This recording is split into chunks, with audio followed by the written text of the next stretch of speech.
when two or more are gathered, the Spirit is here among us. And it's wonderful to worship with you all. We have kids' church for ages 1 to 11, and it's a chance for them to understand Jesus' love at their own level. So they've already ran off as usual. I know, where'd they go? We're not really sure. Well, it's good to see you all this morning. Something I was thinking about this week, I grew up in a family where probably a pretty typical middle-class family where my parents were always encouraging me to go to college, and there was kind of just these underlying expectations of okay, you're going to go through your education, you're going to go to college, you're going to get married, you're going to get a great job, you're going to have children. And so it's just kind of collecting all of these important life things. Those were my goals. Those were my plans for my life. And after just finishing my freshman year of college, I've shared with some of you that I went on my first mission trip to Haiti. And I knew going into the trip that Haiti was a third world country, and I hadn't really heard that terminology before, but I learned that it was kind of the poorest of the poor of the world. And so a lot of people kind of barely making it by.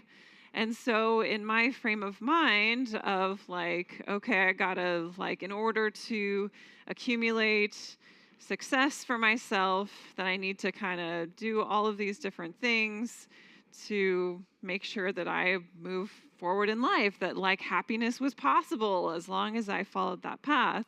And I knew that the people of Haiti were poor. And so in my frame of mind, I'm thinking, well, gosh, they must be horribly unhappy people and in their struggle.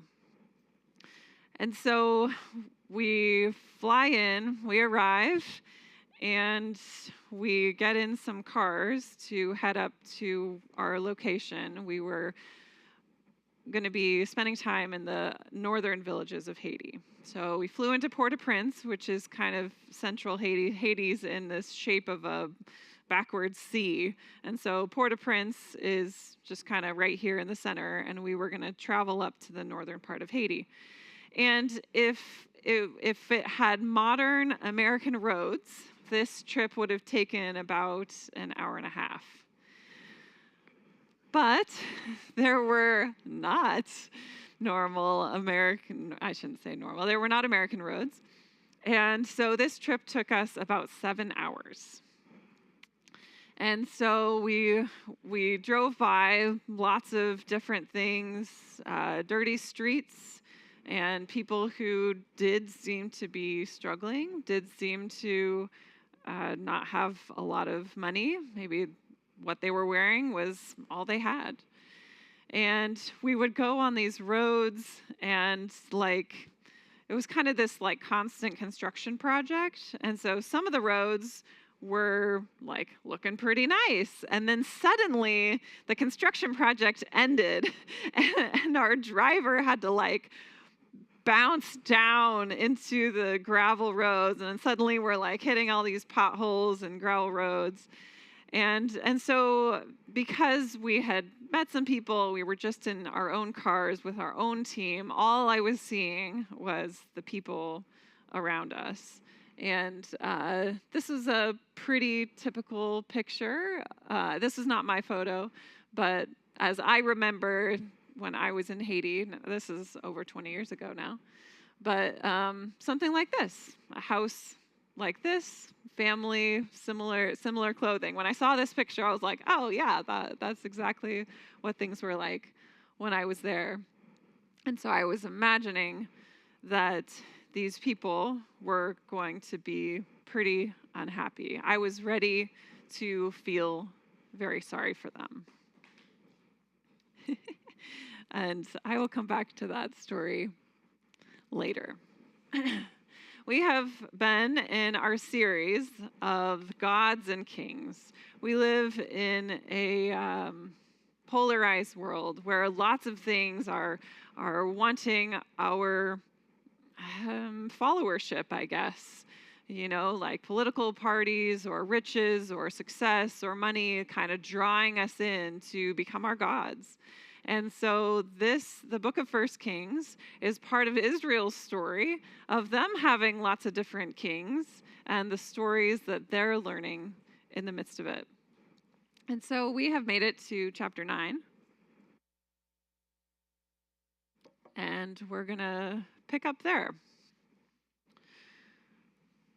So last week, Nate talked about 1 Kings chapter 9, verses 1 through 9.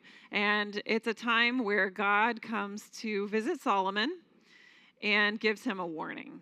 And I loved how Nate talked about last week how you only warn, you warn the most the people who you love. And so God loves Solomon. He loves his people Israel. And so he says, I want you to follow in my ways of love. But if you don't, there may be some consequences. So here we are, 1 Kings 9, and starting in chapter 10. I won't read the whole part of the rest of chapter 9, but here's some key themes. So first of all, Solomon offers King Tyr 20 cities. We met King Tyr, chapter 4-ish, and the king of Tyr did this trade deal with Solomon where the king was going to provide a bunch of cedar, and then Solomon was going to trade riches. So they were going to have this nation trading, and Solomon offers the king of Tyr 20 cities. So he just kind of like carves off some of the northern part of Israel, and he's like, oh, here you go. And it says in the text, it doesn't really say a lot more, but the king of Tyr does not like the gift. But it doesn't say that anything else happened, and part of the idea here is it's showing Solomon's power. He's a power player as a nation, and he can offer gifts, and the king cannot like it, but nothing changes because that's my gift, so take it or leave it. We find out that Solomon has some forced labor. We've talked about this in previous weeks. So there's some slave labor happening, and they're building more buildings and more fortifications. The slave labor, at least in this chapter, previously it didn't really distinguish whether the slave labor was the Israelites or whether they were from foreign nations. It seemed to be a combination before. But in this chapter, it talks about how they're non-Israelite citizens. The Amorites, the Hittites, the Perizzites, the Hivites, the Jebusites. And in verse 21, it says, these Solomon drafted to be slaves. And so they are to this day. And we've talked about how only a couple generations ago, the Israelite people were slaves themselves. They did not appreciate being slaves. And yet, here they are making slave labor of these other nations. So, and it goes on to talk about how there's 550 Israeli chief officers to manage the projects.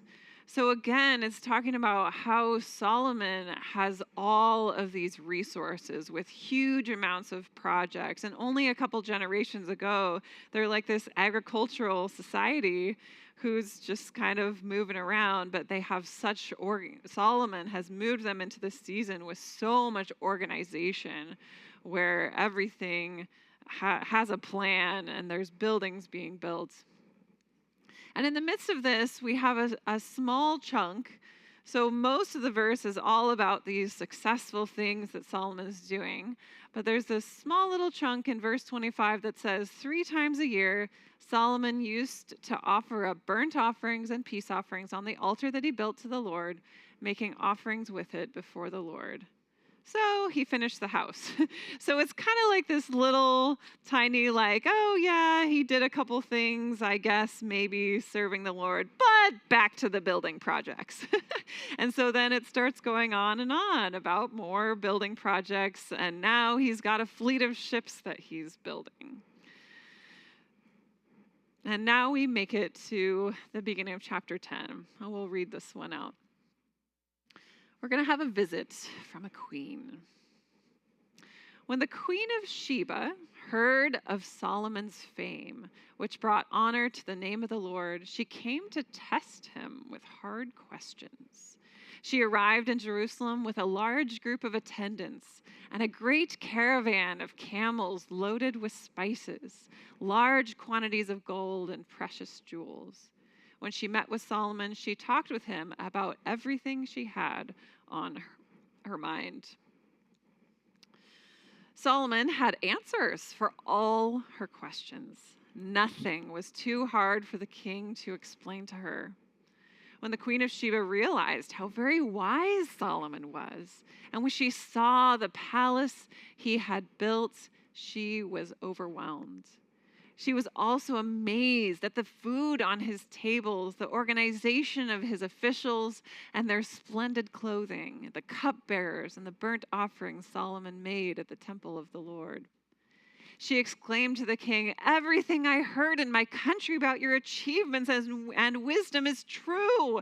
I didn't believe what was said until I arrived here and saw it with my own eyes. In fact, I had not heard the half of it. Your wisdom and prosperity are far beyond what I was told. How happy your people must be. What a privilege for your officials to stand here day after day listening to your wisdom. Praise the Lord your God, who delights in you and has placed you on the throne of Israel. Because of the Lord's eternal love for Israel, he has made you king, so you can rule with justice and righteousness." Then she gave the king a gift of 9,000 pounds of gold, great quantities of spices, and precious jewels. Never again were so many spices brought in as those the Queen of Sheba gave to King Solomon. When I read this, I was like, ooh, he can make curry now. I don't know if that's real, but that's what I imagine. Like this queen coming from this far off place with spices he's never seen, like some kind of food's getting made that was not getting made before. Now we have this little interlude here. In addition, Hiram's ships brought gold from Ophir, and they also brought rich cargoes of red sandalwood and precious jewels. The king used the sandalwood to make railings for the temple of the Lord and the royal palace, and to construct lyres and harps for the musicians. Never before or since has there been such a supply of sandalwood. Back to the King of Sheba. King Solomon gave the Queen of Sheba whatever she asked for, besides all the customary gifts he had so generously given. Then she and all her attendants returned to their own land. So there's your king, the Queen of Sheba. And as I was researching this, it appears that Sheba, the place of Sheba, is not really known. It's not really talked about in history books or other parts of the Bible. And so it's assumed that it was some far off place that was kind of unknown. And so it just kind of highlights how this queen was coming from far away. She had heard, Solomon's wealth and success had traveled along all of the highways and byways, letting people know how incredible his wealth was, how incredible his success was. And this queen decides, she's going to be one to see it. And so she's wanting to test him in his wisdom and find out how wise he really is. And I find it interesting, her comments when she talks to him. So it's interesting to note that probably she's from a far off place. And at this point in Israel's history, it's not like their God, Jehovah, Yahweh, was like well known in lots of nations. So it was kind of like just their God. And so for her to talk about the Lord your God blessing you might be more of like she did some research prior to showing up at the country and kind of speaking his language so that he kind of understands and listens a little bit better. But she says this, I already read it, but I'm going to read it again. How happy your people must be. What a privilege for your officials to stand here day after day listening to your wisdom. Praise the Lord your God who delights in you and has placed you on the throne of Israel. Because of the Lord's eternal love for Israel, he has made you king so you can rule with justice and righteousness. So she's pointing out how happy they must be. But who's happy? You know, I'm not imagining that the slave labor is super happy. Is the rest of Israel happy? I mean, it seems like, they have high taxes, which could be fine, but it seems like the high taxes are going to gold and silver and bronze and wonderful food for the king. So are they happy? Are they experiencing justice and righteousness? So it kind of makes us wonder, like, is the Queen of Sheba actually really just saying that Solomon and his household is really happy with all of their wealth and food and whatever? Maybe it's just the people surrounding Solomon that are experiencing this justice and righteousness. And so chapter 10 continues on with even more things about Solomon's success. We have 666 talents of gold, which is a measurement, 500 shields made with the gold, this ivory throne that has lions on these steps going up to it, and lions in the back of it. All of this specially crafted just for Solomon. He's got gold drinking vessels. It says in verse 21, none were of silver. Silver was not considered as anything in the days of Solomon. Why use silver, that horrible cheap metal, when you have gold drinking vessels? It talks more about this fleet of ships. And in verse 23, he excelled all the kings of the earth in riches and wisdom. And so we're about to close Solomon's part of this story. The last part of his story is in chapter 11, our next one next week. And spoiler alert, it is not good news. And there's more. Silver, gold, garments, myrrh, spices, horses, mules, ivory, apes, peacocks, or baboons. Not sure what the translation is. I thought that was funny. The translators are like, well, we're not sure if this means peacocks or baboons. I'm like, those are really different. Anyway, year after year, 1,400 chariots, 12,000 horsemen, silver as common as stone, cedar as common as sycamore, and horse imports. These are the collection of words that have been used to describe Solomon's kingdom starting in chapter 4. Riches, tributes from surrounding kingdoms, a vast population, fine flour, meal, fat oxen, pasture-fed cattle, sheep, deer, gazelles, roebucks, fattened fowl, vineyards, fig trees, 12,000 horsemen, barley and straw for horses, 3,000 proverbs, 1,005 songs, knowledge of trees, animals, birds, reptiles, and fish, cedar, timber, cypress, timber, gold, costly stones, dressed stones, the temple, his royal palace, the house of the forest of Lebanon, the hall of pillars, the hall of judgment, bronze pillars, bronze capitals, pomegranates, lily work, 12 bronze oxen, bronze stands, bronze basins, golden altar, golden, I don't know why this is falling off the thing, for the bread of the presence, golden lampstands, golden cups, snuffers, basins, dishes for incense, fire pans, silver, sacrificial oxen, and sheep beyond counting. Are you tired yet? So I decided to, as I was thinking about all of these words over and over again, now this is a story, right? This is an oral story taught to the people of Israel for a lesson.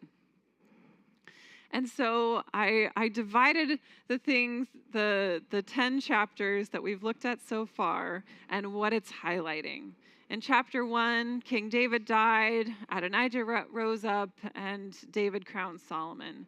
Chapter 2, we have David's dying wishes, and chapter 2 ends with Solomon starting his reign with violence. Not a great start in Jesus' kingdom's ways. And then chapter 3, so the colors are representative. The red is violence. The blue is like times where Solomon's interacting with God, like have some kind of like interaction with God. And chapter 3 is where Solomon requests wisdom, and he puts his wisdom on display with a judicial ruling. And then chapter 4 is where it really starts going into all these things. So we have the country organization, more about wealth and wisdom. Chapter 5 is the temple plan.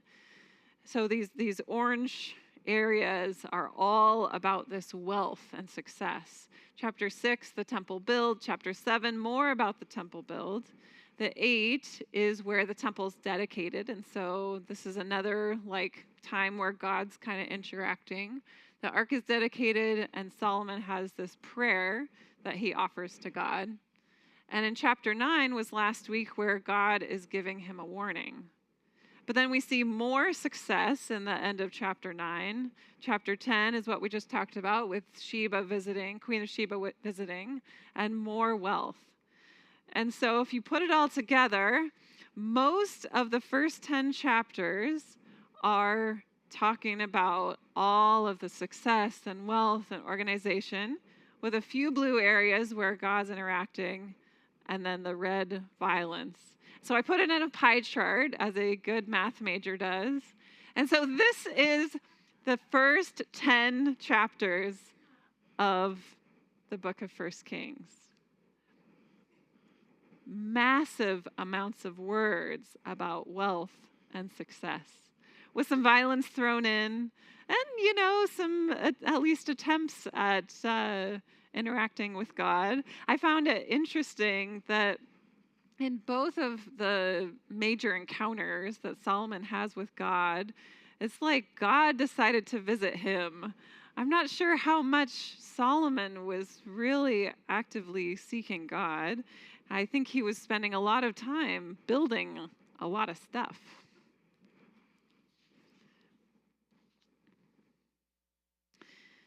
And so we come back to the words of the Queen of Sheba, talking about how happy he must be, and how there is justice and righteousness in the land. And I wonder again, is that really God's justice and righteousness? Is that really how happiness comes to be?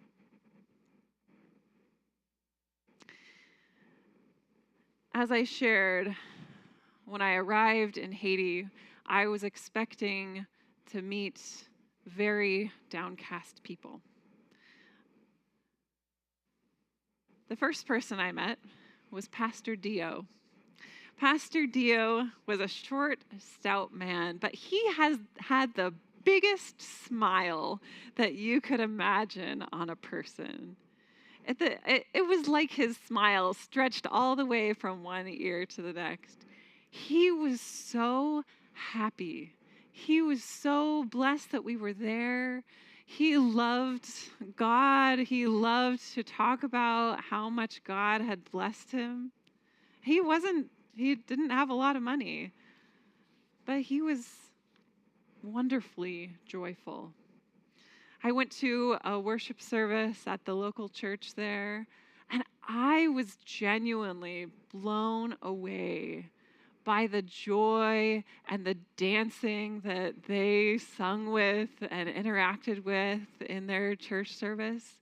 They were maybe happier than anyone I had experienced so far.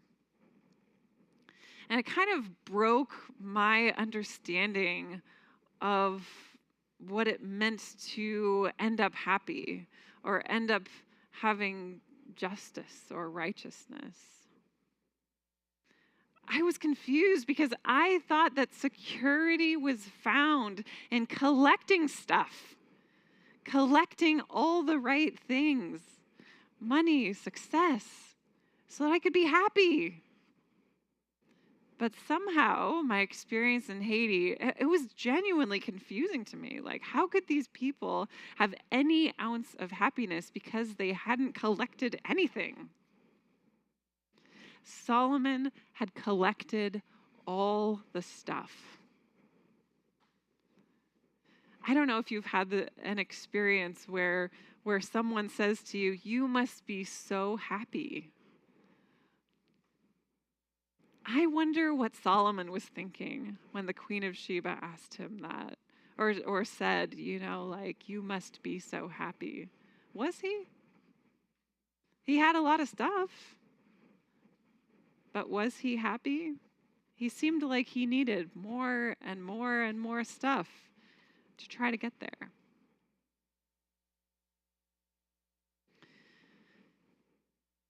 When Jesus comes on the scene, he says something really different about his kingdom. In Luke chapter 4, Jesus has come into the temple and is reading from the book of Isaiah. But he does it in a way that, like, he picked that scroll on purpose, and he's going to share this scroll on purpose. He said, "The Spirit of the Lord is upon me, for he has anointed me to bring good news to the poor. He has sent me to proclaim that captives will be released, that the blind will see, that the oppressed will be set free, and that the time of the Lord's favor has come." Jesus was anointed as king. But in Jesus' kingdom, he's not collecting wealth and success and power. In his kingdom, the thing he is anointed to do as king is good news for the poor, the captives released, the blind seeing, the oppressed will be set free. In Jesus' kingdom, it's not just the people close to him who have gathered all these riches that are happiest. It's the least of these that are experiencing that justice and righteousness. The least of these are able to experience that happiness. God's kingdom, where Jesus is king, is not a kingdom of collection. It is a kingdom where the most anointed gives the most away.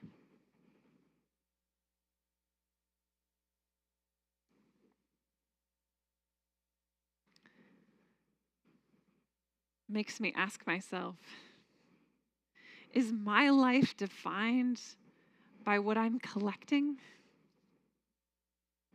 Or is it defined by how much I'm giving away?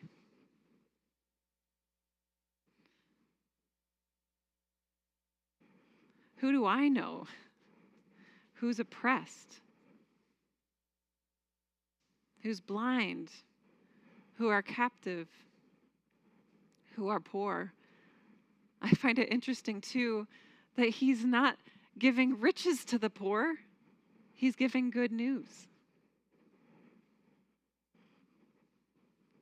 That doesn't mean we can't financially help other people. That doesn't mean that's not what they need sometimes.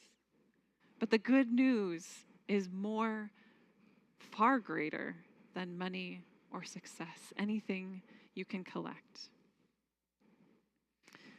You can invite Nate back to lead us in our last worship song. But I want to consider,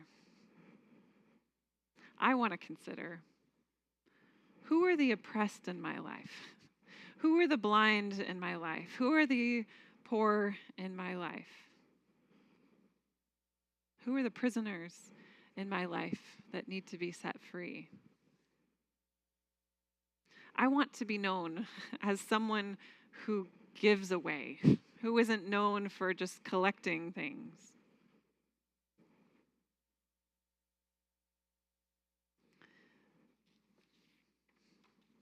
I was also thinking about, maybe some of us are feeling like we're the oppressed, that we're the blind, that we feel captive, that we feel poor.